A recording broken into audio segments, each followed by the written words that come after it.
студиото со вас, Валентин Николовски.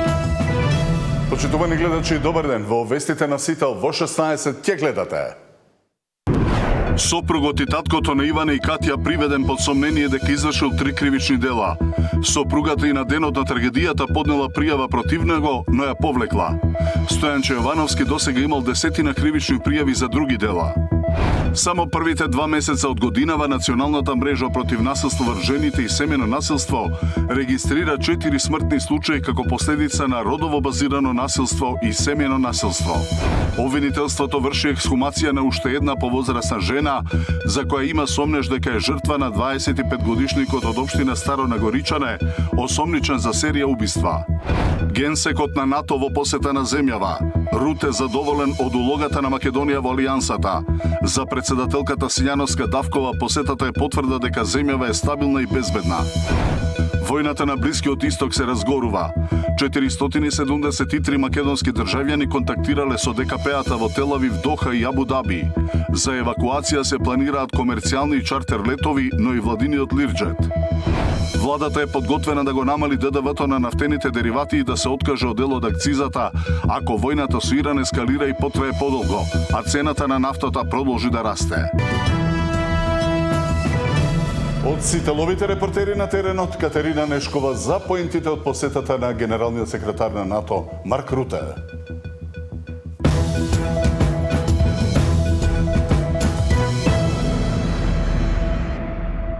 Сопругот и таткото на Ивана и Катја, Стојанче Јовановски, е приведен во полициска станица под сомнение дека извршил 3 кривични дела, меѓу кои поттикнување самоубиство и семејно насилство за трагедијата што се случи вчера во Скопски Карпаш.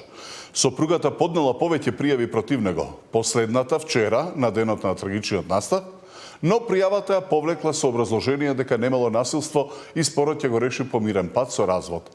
Зошто полицијата не постапила согласно новите измени во законот не е познато. Претходно против Стојанче Јовановски има и други кривични пријави за насилен криминал, дрога и тешки кражби. 2 часа пред Ивана да посегне по нејзиниот живот и животот на нејзината ќерка скокајќи од балкон, полицијата интервенирала поради расправија со нејзиниот сопруг. Во разговор со полициските службеници, таа потпишала белешка дека се работело за недоразбирање и дека не е потребна полициска интервенција.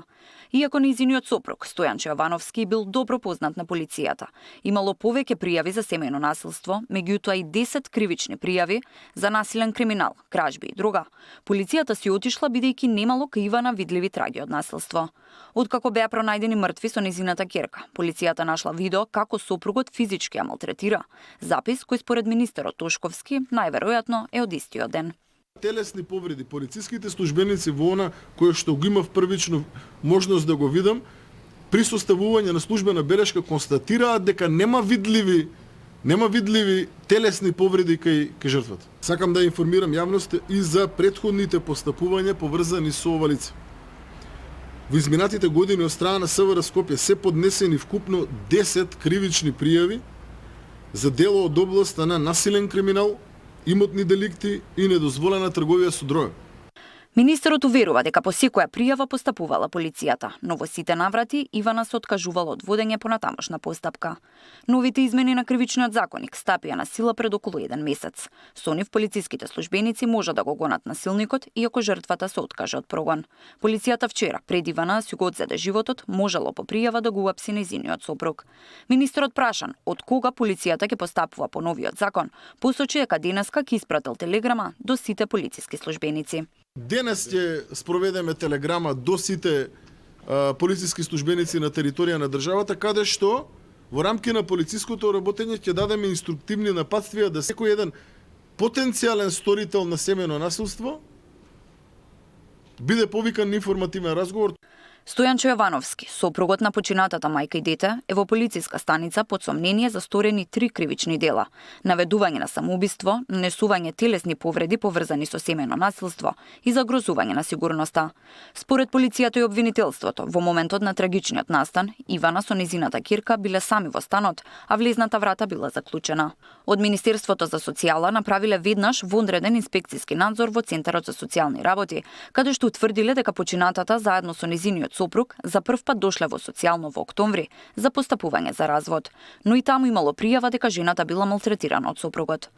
Допис од МВР примени заведен во центарот на 2 февруарија се однесува за настан од 19 декември за сторен прекршок против јавниот ред и мир, односно физички напад на сопругот врз сопругата, извести од Министерството.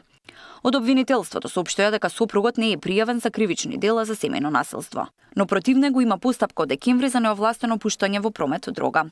Пронајдени 19 грама марихуана и 7 грама амфетамин во багажникот на неговиот автомобил. По предлог на надлежниот обвинител, ценејќи ги сите околности на предметот, судија на претходна постапка му определил мерки на предпазливост кои се уште се на сила, велат од обвинителството. Оттаму посочува дека во однос на постари постапки поднесено обвинение за насилство кон трето лице, заедно со други соучесници, како и обвинение за напад врз службено лице, заедно со сега починатата, без да посочат детали за што конкретно станува збор. Тамара Дичевска, Сител телевизија. Само првите 2 месеца од годинава Националната мрежа против насилство врз жените и семејно насилство регистрира 4 смртни случаи како последица на родово базирано насилство и семејно насилство. Овој вид на насилство е во раст, велат и бројките на МВР. Смртта на Ивана и Катја не се изолирани случаи. Во само 2 месеци од годинава Националната мрежа против насилство врз жените и семејно насилство регистрира 4 изгубени животи како последица на родово базирано насилство и семејно насилство. А податоците на МВР покажуваат континуиран раст на насилството врз најблиските дома. За 10% е зголемен бројот на кривични дела кои МВР ги класифицира како семејно насилство за само една година. Енормен раст има кај делот на поплаки кои пораснале за 29%. Ако ги анализираме податоците за цела декада, насилството е зголемено за 20%, додека бројот на поплаки за 45%. Најголем дел од жртвите очекувано се жени, над 80%. Но податоците од јавното обвинителство ја покажуваат целата слика. Секоја четврта кривична пријава која МВР ќе ја достави се отфрла веднаш. Според извештаите на обвинителството, најчести причини се недостаток на докази, повлекување на изјавата од страна на жртвата или поради тоа што делото не е кривично што се гони по службена должност. Од пријавите кои се процесуираат, висок е степенот на осудителни пресуди од страна на судот. Во просек 85% од пријавите завршуваат со пресуда. Меѓутоа, јавното обвинителство во годишните извештаи нотира дека најголем дел од овие пресуди се условни осуди, а помал дел се ефективни казни затвор. По вакви бројки се поставува прашањето: зошто во континуитет расте семејното насилство и што државата може да направи? Да ги казни сторителите. Ви имате држава каде што сторителите на насилство знаат дека нема да бидат казнати, дека најлошо нешто што може да им се случи е условна казна. Ние скоро па да немаме сторители, зборувам за други форми на насилство, не зборувам за убиства и обиди за убиства како најтешка форма нели на родово базирано насилство. За другите форми на насилство, телесни повреди, тешки телесни повреди, демнење, загрозување на сигурност, имаат условни осуди по 3 пати. Ние го чекаме он 3 пати да изврши насилство. Значи има случај каде што он има една по друга по трета условна осуда. Културата на неказнивост како еден од главните фактори за раст на семејното насилство го посочува и професорката Татјана Стојановска. Но таа вели, раст се бележи на сите девијации во општеството, не само кај семејното насилство. Девијантното однесување испливува на површина кога вие имате аномично општество. Општество каде што не функционираат институциите, каде што имате дерегулација на општествените норми и правила, каде што имате морална криза и морална ерозија. Тогаш ни се појавува зголемен процент на девијациите. Мрежата против насилство врз жените бара целосна и транспарентна истрага за вчерашниот случај, суспензија на сите службени лица вклучени во постапувањето, утврдување индивидуална одговорност кај службените лица кои не постапиле согласно законските обврски. Оттаму велат, законите кои ги имаме се добри, но потребна е акција. Она што недостасува и секогаш недостасува имплементацијата. Не може да имаме имплементација ако нема алоцирани финансиски средства, затоа што имплементацијата на законот значи воспоставување на сервиси.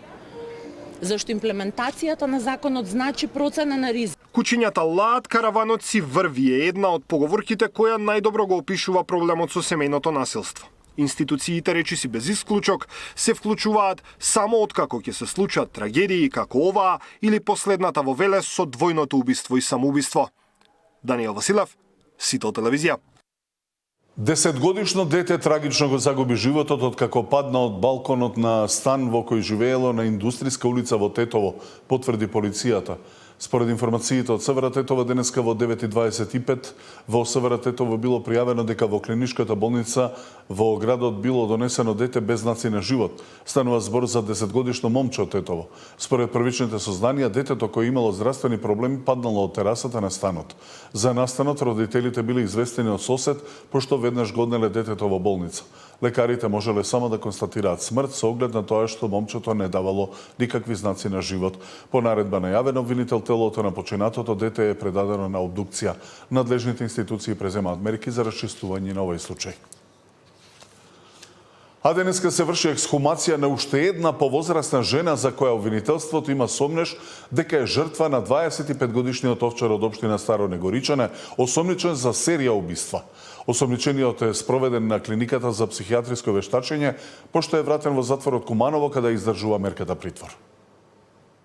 Отпочната е ексхумација на уште една повозрасна жена за која обвинителството побара да се испита дали станува збор за евентуална жртва на серискиот убиец од Куманово. Поради сензитивноста на настанот и во заштита на семејствата на жртвите, не откриваат детали за кој случај станува збор. Под какви околности настапила смртта кај жената не е познато, ниту дали во полицискиот билтен е заведен како случај со насилна смрт. Детали не сакаше да открие ниту Министерот за внатрешни работи. Во овој момент таму морам да бидам малце резервиран со информации, заради тоа што таму се постапува веќе по наредба на јавен обвинител и во делот на она кое што значи полициско работење, така да сега не би можел да изнесам детали. Кога ќе заврши целокупниот дел од истрагата, ќе ја информираме јавноста со сите детали. Лекари ќе утврдуваат какво е менталното здравје на 25-годишниот осомничен серијски убиец. Од затворот Кашање тој денеска е спроведен на клиниката за психијатриско вештачење. По наредба на судија на претходна постапка, осомничениот ТБ денеска е спроведен во јавната здравствена установа Универзитетска клиника за психијатрија за психијатриско вештачење.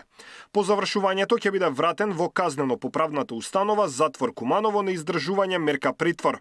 За сега истрагата за него се води за 2 убиства. Претходната обдукција на 36-годишната Марија покажа дека се работи за убиство извршено од рацете на осомничениот. Доколку и последната го покаже истото, обвинителството ќе побара и други откопувања. Истовремено се истражува дали 25-годишниот самонаречен овчар работел сам или имал соучесници. Под истрага е неговото семејство, полицијата и лекарите кои постапувале или не постапувале по пријавите кои пристигнувале против него. Освен за тешки кражби, тој не бил пријавен за друго кривично дело се до случајот со преживеаната старица од Куманово, која била нападната во својата викендица. По овој случај истражните органи почнале да ги поврзуваат останатите случаи со нападнати или починати жени во изминатава година. Миријана Давидовска, Сител телевизија. Тројцата полицајци кои се товара за злоупотреба на службената положба и овластувањата во случајот со трагедијата во кочанската дискотека Пулс не признаа вина. Според обвинителството, полицајците пишувале прекршочни пријави за пронајдени малолетници во Пулс, но на неактивна фирма. Полицајците кои на погрешна фирма пишувале казни за присуство на малолетници во Пулс не се чувствуваат виновни.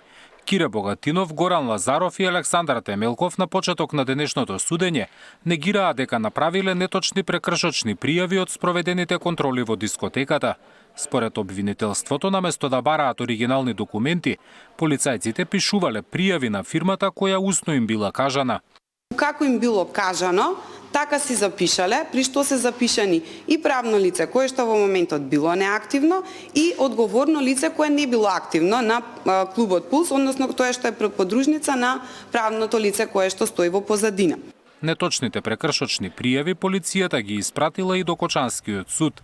Така, според обвинителството, Пулс одбегнала да ги плати прекршочните пријави за присуство на малолетници во дискотеката.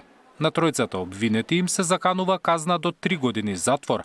Следното судење е закажано за 18 март. Зоран Јаневски, Сител телевизија. Генсекот на НАТО во посета на земјава. Рут е задоволен од улогата на Македонија во Алијансата. За председателката Сињановска Давкова посетата е потврда дека земјава е стабилна и безбедна. Војната на Блискиот Исток се разгорува. 473 македонски државјани контактирале со ДКП-ата во Тел Авив, Доха и Абу Даби. За евакуација се планираат комерцијални и чартер летови, но и владиниот Лирџет.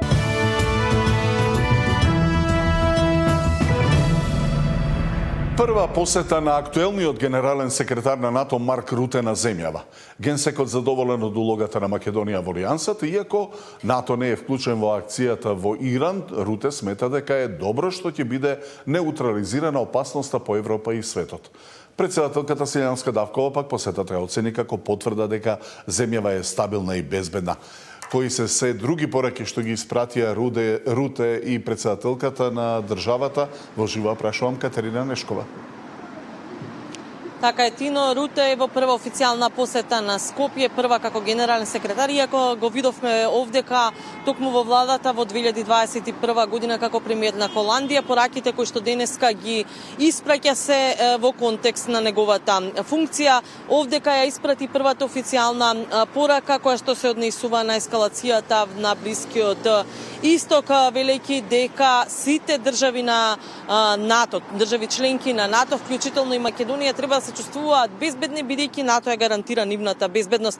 Алијансата не е вклучена во оваа акција против Иран, но од она што тој го разговарал со лидерите на државите членки викендов, потврди дека сите дале поддршка на тоа Иран да биде неутрализиран, дали преку со елиминацијата на владетелот или пак со неутрализирање на нуклеарните оружја кои што биле припремени во оваа држава. Од друга страна ја пофали Македонија за тоа што го фаќа оној чекор со буџетирањето во делот на одбраната и набавката на оружје. Ова беа аргументите кои што ги искористи и Силјановска, давајќи уверување на граѓаните дека се уште безбедноста не е на високо ниво, нема опасност никаква ни по ескалација на ситуацијата во Иран, а при тоа коментирајќи и дека сепак најголемата безбедност на регионот, на Западен Балкан ќе биде постигната преку евроинтеграција.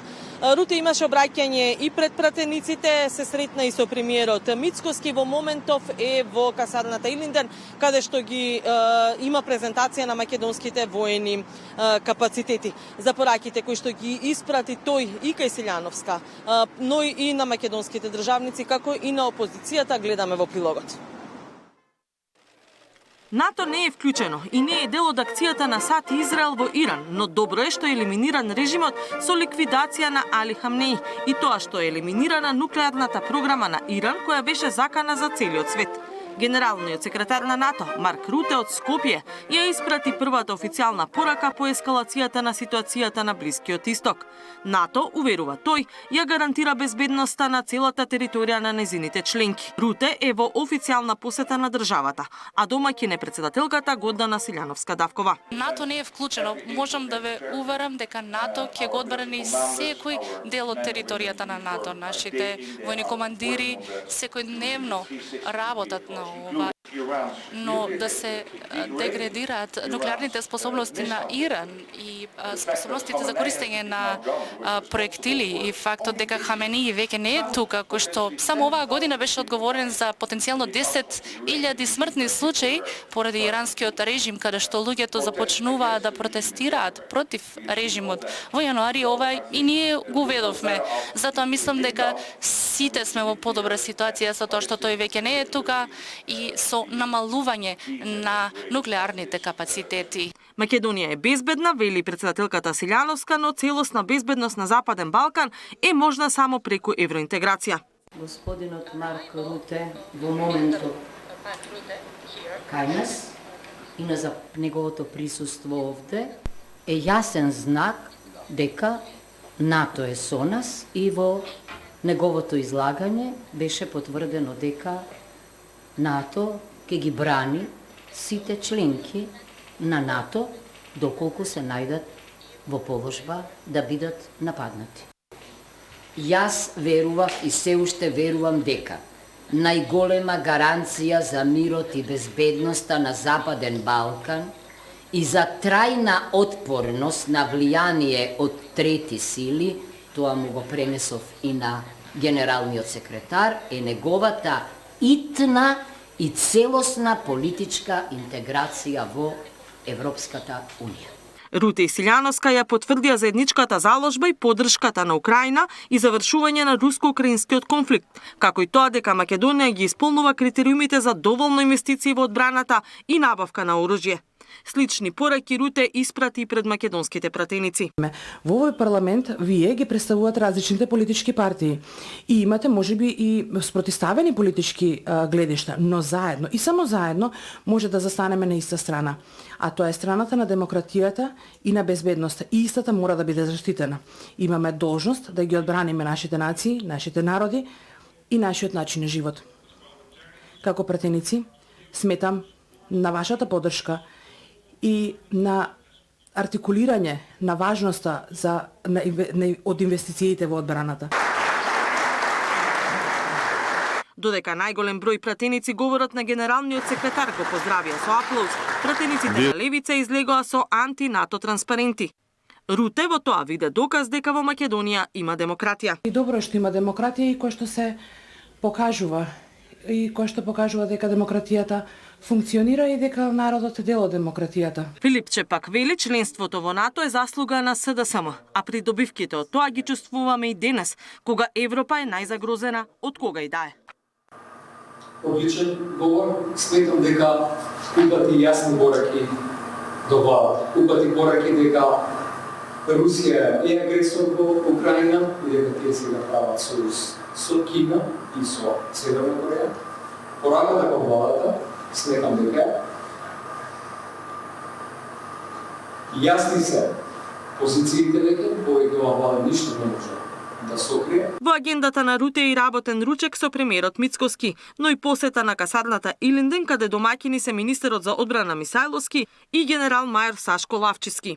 Ова е прва посета на Руте како генерален секретар на НАТО во Скопје. Катерина Нешкова, Сител телевизија. Помеѓу време, војната на Блискиот Исток се разгорува. Небото на Блискиот Исток не се смирува 43 македонски државјани кои контактирале со ДКП-ата на земјава во Тел Авив, Доха и Абу Даби да се извадат од земјите во кои што престојуваат и да се евакуираат пред се воздушен пат. Ако треба ќе полета и владиниот авион, државата ги подготвува сите опции за евакуација на македонците кои сакаат да се вратат дома од Блискиот Исток. Министерството за надворешни работи вели дека разработува планови за враќање на македонските државјани од Израел преку Египет со користење комерцијални летови и по потреба владиниот авион. За тие што се во Обединетите Арапски Емирати и Катар се разгледува можност за комерцијален или чартер лет. Во изминатиот период, преку дипломатско-конзуларните представништва, беше асистирано при безбедно извлекување на едно лице од Иран, фудбалер, кој преку Турција се врати во Македонија, информираат од МНР. Со помош на Министерството, 6.000 наши граѓани од Израел веќе обезбедиле авионски билети од Египет кон Скопје. Од почетокот на конфликтот досега, вкупно 473 македонски државјани контактирале со македонските служби во Тел Авив, Доха и Абу Даби. Ангела Николовска, која живее во главниот град на Катар, Доха, вели дека им стасале пораки во форма на наредба, дека не смее да ги напуштат домовите. Денеска, за разлика од вчера, вели дека е помирно и не се слушнати експлозии. Туристите кои биле затекнати таму, добиле бесплатен престој до 10 март.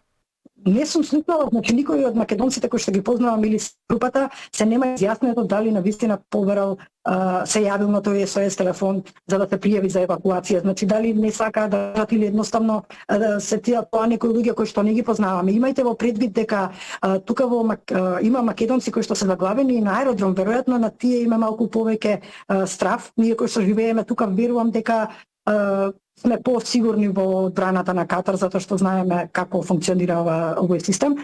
Исто така има брод кој што е на крстарење и е заглавен на пристаниште. Вчера ми пиша една жена од таму. Инаку денеска во Белград слета авион со 200 српски државјани кои се вратија од Дубај со комерцијален лет. Мартин Арсов, Сител телевизија. А владата е подготвена да го намали ДДВ-то на нафтените деривати и да се откаже од дел од акцизата ако војната во Иран ескалира, а цените се вивнат во плафон. Владата будно ја следи состојбата на Блискиот Исток. Ако ескалира и потрае, ќе се носат мерки за заштита на животниот стандард од ценовниот шок кој ќе следи. Законот предвидува намалување на ДДВ-то од 18 на 10%, кај увозот на нафтени деривати, како и намалување на акцизата до 4 денари, ако се прогласи кризна состојба. Но за тоа ќе треба Министерствата за економија и енергетика да достават предлог до владата, пошто ќе се носи одлука. Не можеме да знаеме колкав ќе биде периодот, да кажеме, до завршување на целата оваа ситуација што се случува на Блискиот Исток. Некои велат дека ќе трае кратко, некои според некои анализи ќе биде подолго. Заради тоа треба малку да се чекаме да видиме како ќе се движат работите. Еве следете ги на дневна основа покачувањето на цената на нафтата. Да, оди нагоре, меѓутоа тоа не е некој драстичен скок, што можеби дава сигнали дека ситуацијата ќе се заврши ќе се затвори, да кажеме, за еден пократок временски период. Цените на нафтата и гасот и денеска растат по затворањето на Ормудскиот теснец. Низ кој поминува 1/5 од глобалната трговија со деривати. Барел надмина $83, додека гасот скокна за 37%. Од Министерството за енергетика смируваат, има доволно резерви на нафта или количина за 2 месеца. Доколку кризата потрае, има притисок врз инфлацијата. Ќе мора да се ревидираат и бројките во буџетот. Ако почувствуваме воопшто дека работите се менуваат, тогаш и ние со ребалансот проекциите кои што ќе ги правиме, ќе ги менуваме. При тоа морам да кажам дека секако на владата ќе стојат на располагање и други мерки со кои што може да реагира доколку има инфлација, да речеме, не само на владата, тука е пред се Народната банка, но и владата може да донесе одредени мерки, ќе видиме. Ланските податоци кои ги објави статистиката покажуваат дека во 2025 година економијата пораснала за 3,5%, а само во последниот квартал 3,8%. За оваа година проекциите се растот да изнесува 3,8%, а инфлацијата да се спушти на 2,5%. Наташа Мерсовска, Сител телевизија.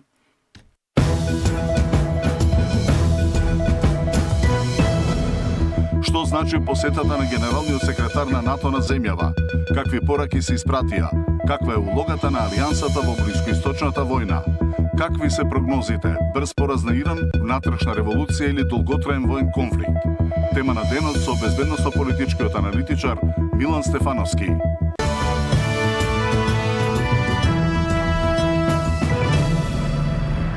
Стружани бараат владата да прогласи кризна состојба во општината поради загадената вода за пиење веќе месец дена. Најновите анализи на Центарот за јавно здравје, направени вчера, покажуваат нормални параметри на водата од изворот шум, но препораката за забрана за пиење останува во сила. Владата да прогласи кризна состојба во Струга поради загадената вода за пиење. Адвокатот Ќатовски вели дека недостигот на безбедна вода за пиење веќе не е краткорочен технички проблем, туку сериозна и продолжена криза која трае безмалку месец дена и директно го засега здравјето и основните услови за живот на граѓаните. Сметам дека во конкретниот случај исполнети се сите законски услови владата да може да прогласи кризна состојба на територија на општина Струга и на овој начин да ги централизира сите да го централизира координирањето на сите надлежни институции во решавање на проблемот, при тоа да бидат искористени сите државни и природни ресурси за решавање на проблемот, бидејќи како што од последните информации кои што ги добиваме се дека во предстојниот период ќе се очекуваат рестрикции во користењето на питка вода, а тоа би представувало една сериозна ситуација доколку се земе во предвид дека ни предстои летен период, сушни периоди во кои што ќе имаме сериозен недостиг на вода за пиење. Ќатовски потенцира дека кризната состојба е правен механизам за заштита на јавниот интерес и се прогласува кога се загрозени здравјето и животот на луѓето, а постои ризик за животната средина. Според мене, а според сите параметри, сметам дека постојат сериозни аргументи владата да го разгледа ова прашање и дополнително да одлучи по однос на потребата за прогласување на кризна состојба на територија на општина Струга. Инаку најновите анализи од Центарот за јавно здравје направени вчера покажуваат нормални параметри на водата од изворот шум, но препораката за не пиење останува во сила. Надлежните информираат дека анализите ќе бидат повторени во наредните 2 дена со цел дополнителна проверка и потврда на состојбата. Нина Ритоновска, Сител телевизија. Анализа на посетата на генералниот секретар на НАТО, како и на војниот конфликт на Блискиот Исток, во тема на денот во Дневникот во 19 со политичко-војниот аналитичар Милан Стефановски. До тогаш останете со програмата на Сител. Пријатно!